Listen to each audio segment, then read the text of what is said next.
Okay, I guess nobody really knew what they were. They had ideas.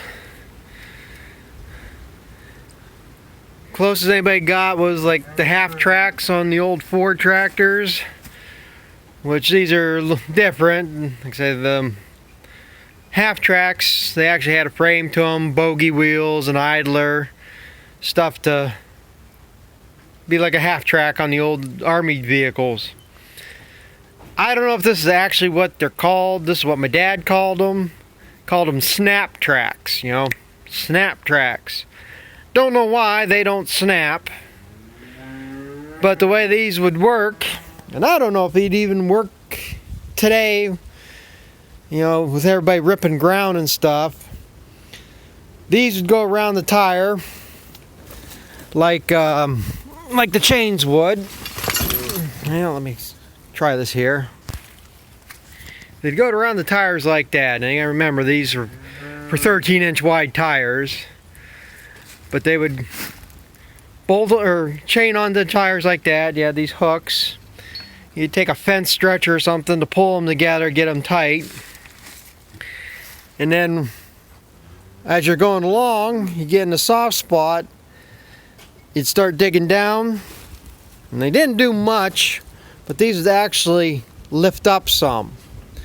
And that's what happened. You dig down till you hit the hard pan, and these would start digging in and kind of hook into the hard pan, and you'd get more of a bite and pull. And like I say, these things would open up 2-3 inches, lift up similar to that. And they would pull. They took the power. And like I say, when we picked corn with a John Deere 60 that year, and an Oliver number 5 one-row picker and a gravity wagon. And like I say, it was first gear going, because they don't ride very damn smooth either, unless you were on soft ground. But once they started digging, they took the power too. They would bog that tractor down. And where these things embarrassed me in my Ford. Now, we bought that Ford in 1987. So I don't know if this is in the fall of 87 or 88, 89, somewhere in that range. And like I say, my dad was picking the corn. And, they don't go... I don't know if he ran out of power or if he actually did spin out, because like I say, them things will gum up too.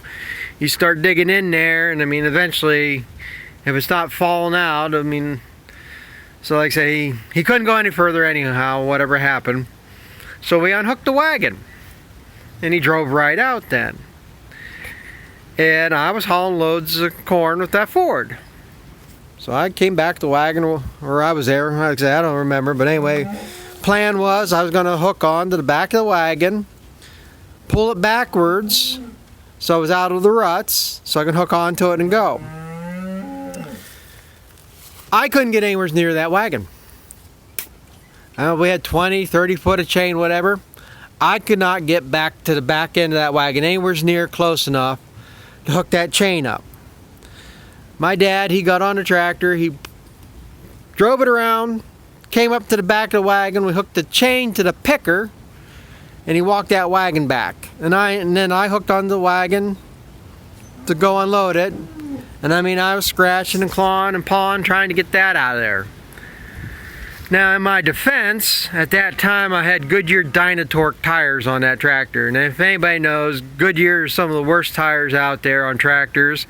And the Goodyear Dynatorques, now this is what they call a long bar design. Them Dynatorques were a long bar and then a short bar. And then it was a short bar and a long bar. And them are some of the worst tires ever made. I don't even think anybody makes them long bars, short bars anymore. They didn't wear for shit. You couldn't go anywhere. I've been stuck in a half-inch of snow out here in the driveway with them tires. Now I got Firestone 23-degree radials, and I can go with them a lot of times. To pull a manure spreader, I gotta have chains on, but just to drive around here in the winter with just the tractor, a lot of times I don't need the chains. But yeah, so like I say, these things embarrassed me in my Ford. But yeah, but like I said, I'm not exactly completely sure what they're called, but my dad called them snap tracks.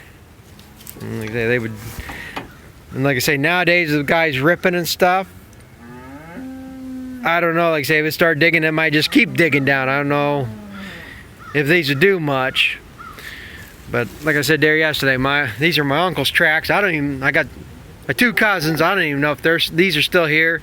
I know they have no use for them anymore. But the only tractor I know of he could have ran them on was the John Deere A that they have. And then like I said, we ran them on a 60. So that was a little bit about them things. And like I said, it was a different style tire change that we have. And I've made videos of it before. And showing it, and I got another project come up with it, but I got over tire tracks on my one skid steer, and then we'll go, and like I said, they make a mess out of everything. If I had that here, I'd show them, but like I said, I got a video coming up because I know I got bad axle bearing on that on that thing, so I'm gonna have to tear that all apart and rebuild the axle. Might have two bad axles. Tracks need tightened up on them anyhow. So that's a project that's coming up here pretty damn soon.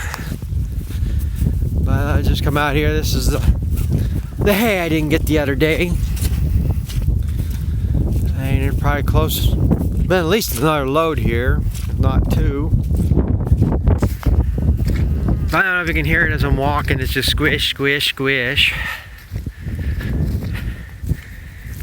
I mean, left tracks.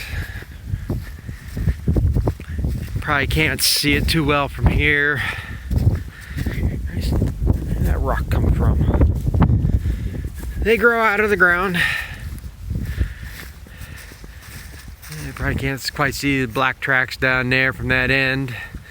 And that's a problem. I know that end towards the road. I'm not going to be able to go down the hill, make the turn without the wagon whipping around. So that's where I said the hell that the plan was and is yet, as long as I can. I'm going to try to bale up some of this, and I did do a bale here the other day.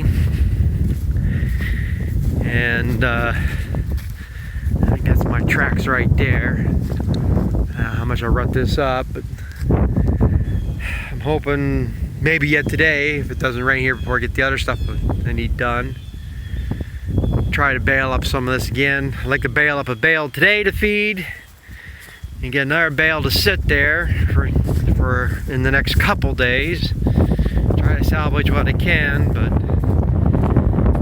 rain's supposed to be moving in here yet today, and they ain't got rain and snow in the forecast for the next week, so I don't know if there's anything I'm going to be able to do.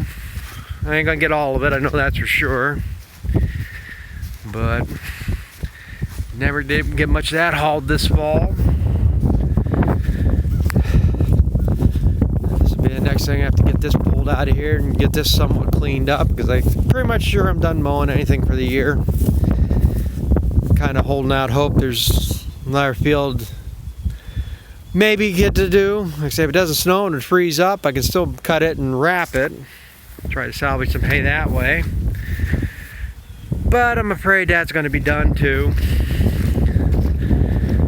So should just pull these out here and sell them. I haven't baled any square bales probably in 7-8 years. Had a guy wanted to buy them this spring or last spring, I forget which, but maybe I'll wait till spring.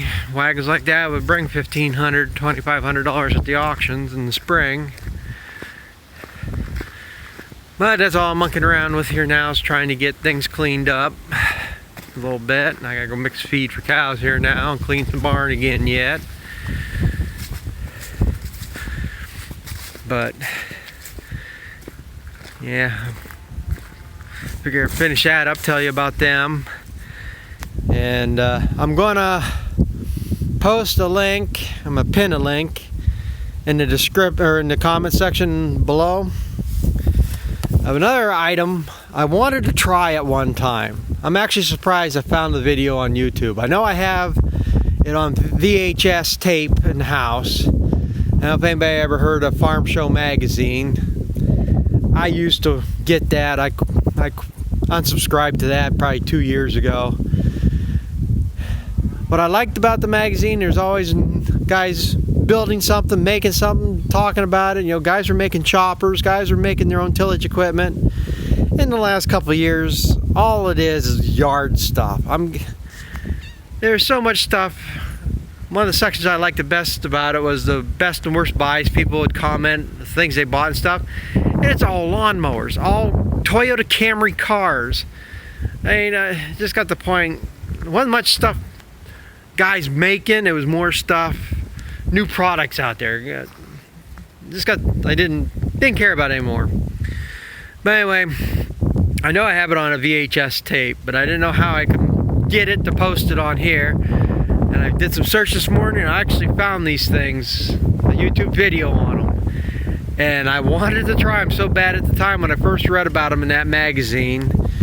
They bolt on to your tire like a dual would, but they fold out and they got spades on them like the old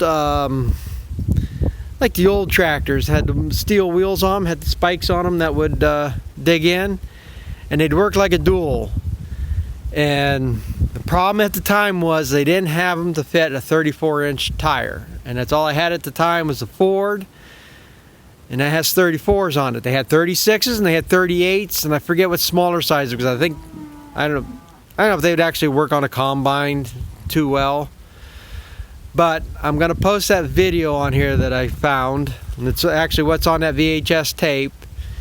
And like I said, I always thought they were pretty awesome. Thought that would be the cat's ass, really, because you could fold them in or out. So you could go to the field, do whatever, open them up, you know, work your way through, and then when you're ready to leave, you just pop them back in. You're good to go down the road on the metal or rubber tires. So, like I said, I'll add that at the bottom, and